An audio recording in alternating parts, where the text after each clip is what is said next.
Hello LEGO fans, this is Up for Destroyers back again with yet another LEGO Star Wars set review. This time on 2013 LEGO Star Wars set. This is the 75004 Z-95 Headhunter set from the Clone Wars theme. So it is ages 8 to 14. It does come with 3 minifigures which we'll get to in a bit, but first of all, before we do that, we're gonna take a look at the packaging, so I'll move those all aside briefly. So packaging down here, you have the 3 minifigures included: the 501st Legion Clone Trooper, Jedi General Pong Krell, and the 501st Clone Pilot. Also up there, 8 to 14, 75004 and Z-95 Headhunter. LEGO stars are up there, and the Yoda image for the new packaging up there. And then just an overall view of the Z-95 Headhunter. And again, minifigures up at the top of the packaging. Got Krell and the 501st Clone Pilot, and then the 501st Clone Trooper. Then back of the packaging, you have an artwork here of the minifigures and the ship in the background. Another bit of artwork there. Then basically showing you a lot of the features included here with this set, which I'll hopefully cover all of them in this video. And also included is the instructions manual. So basically on this page you have a look at all of the other sets in this wave. You have the Clone Troopers v Droidekas and the Republic Troopers v Sith Troopers battle packs. I've already reviewed both of them on the channel if you want to check it out. And the A-Wing Starfighter I do have on the way, can't guarantee when though. The AT-AT Walker up in the top right corner there. Already reviewed that as well as the 95 Headhunter, which I'm reviewing now of course. The Rancor Pit, don't know if I'm getting that. I'd love to get it though, but you know, so much that I go on to get this year that I probably won't be able to get it all. So yeah, now on to the minifigures and the ship itself. First up is the 501st Clone Trooper. We've seen it before. It's actually in another set in this wave, the 75002 AT-AT Walker, which I've already reviewed. So it's in that set as well, so it's not an entirely new minifigure, but still new enough. I mean, considering it was only introduced in this wave, even though it's in 2 sets, you know, they have put the new tag on it.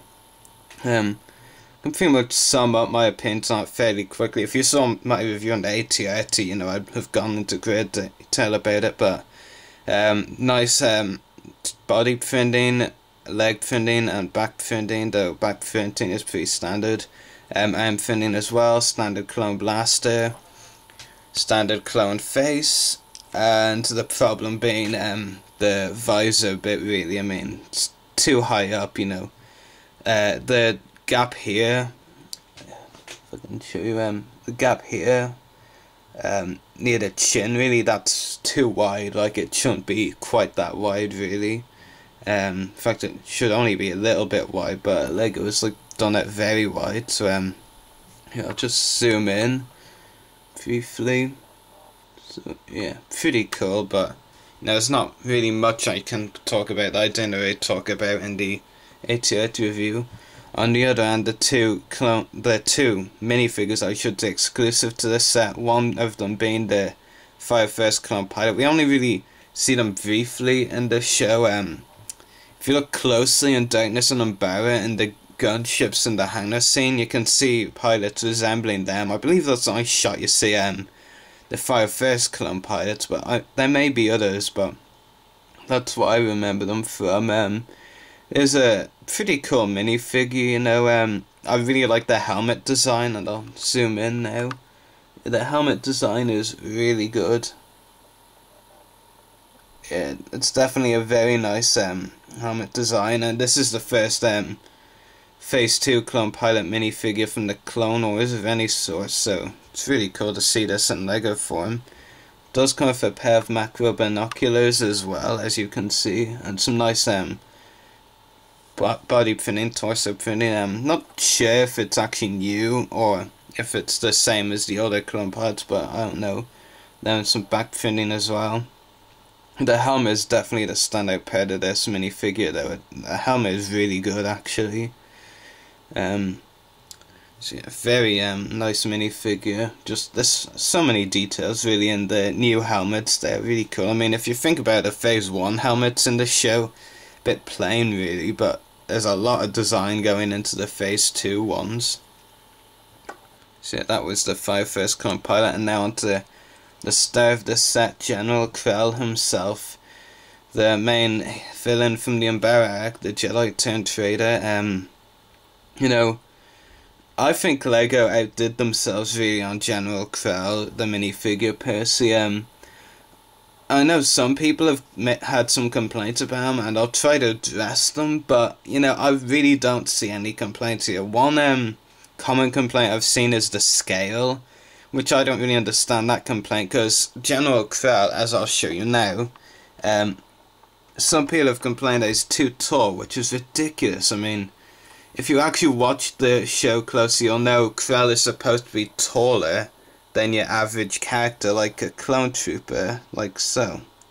Like you can tell that he's definitely taller than the two clones, and that's what it's meant to be. I mean, and LEGO, they haven't made him too tall either. I think like the scale is exactly right. He's not meant to be that much taller than the clones, but tall enough to intimidate them really. And I think LEGO did a great job on that, and I'll just zoom in on the face now. So yeah, I mean, LEGO did a really good job detailing the face as well, in my opinion. Could maybe have done a little bit. I mean, the expression, you know, well, his mouth looks a bit plain, you know, but there's not really much you can complain about here. I mean, if you think about it, LEGO have actually, you know, been very bold and ambitious, or were, if even in attempting or even thinking about making this minifigure, to actually get it out there and something that actually resembles their character is brilliant. I mean, you know, when I watched him Barak, like, I was like, oh, that was a really cool villain, but, you know, it'd be amazing if any toy company could make him into a toy, and, you know, Hasbro said they were going to, and we haven't heard anything on that for a while. I haven't heard anything about the likes of Sideshow Collectors and General making Krell, so, and LEGO were the first ones to do it, which is really cool. It does come with two double blade lightsabers. I'll actually remove them so I can show you them better. So yeah.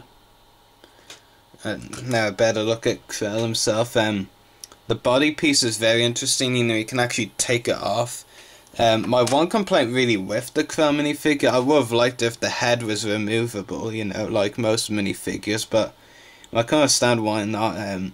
They want to use a certain mold. You know, realistically, you think Krell might be a one-of-a-kind minifigure. I know Dexter Jetster from Attack the Clones is a possibility down the line, but there's a possibility, but, you know, you won't really think he'd use the same mold. I mean, the mold for Krell just looks very animated, really, and this is the rest of the Krell minifigure. I mean, without this part on top, it really doesn't really look like Krell that much, to be honest. Yeah, really cool.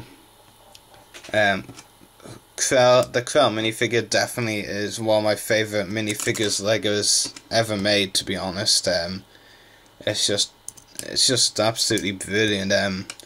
Like I said, LEGO were very bold and ambitious and even thinking about attempting it, and, you know, they've done a really good job, in my opinion. I'll just move the minifigures aside now so we can actually focus on the main focus of the set itself, the Z-95 Headhunter. So, you know, I will have to be honest, like, it's one of my favourite ships from the whole Star Wars universe, you know. I really liked it first in the expanded universe, and I was really happy when I saw they were gonna come into the Clone Wars. And now I finally have a Lego version of it, and that's just really cool in my opinion. So I'm very happy that they've finally got Z-95 Headhunter out there, and especially that's from the Clone Wars as well, because, you know, it's my favourite TV show. There's a lot of great details that have gone into it. It does have some features, like the cockpit here can, you know, pull open. Can be a bit difficult at times though, and you can put the clone pilot inside, like so, which is neat. And back here as well, you can lift this bit up, and basically there's this part here. You can actually store the macro binoculars the clone pilot came with, and the blaster the clone trooper came with on this. So just you put the macro binoculars there, and you stick in the blaster like so. So you can then put that on the back of this ship. There's no you don't actually have any like pieces designed to hold it in. You just slot it in around there, which is very easy and really cool as well.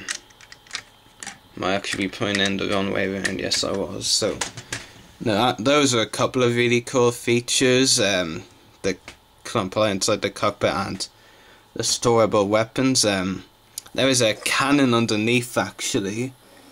You might be able to see it there, you might not. I'm not sure.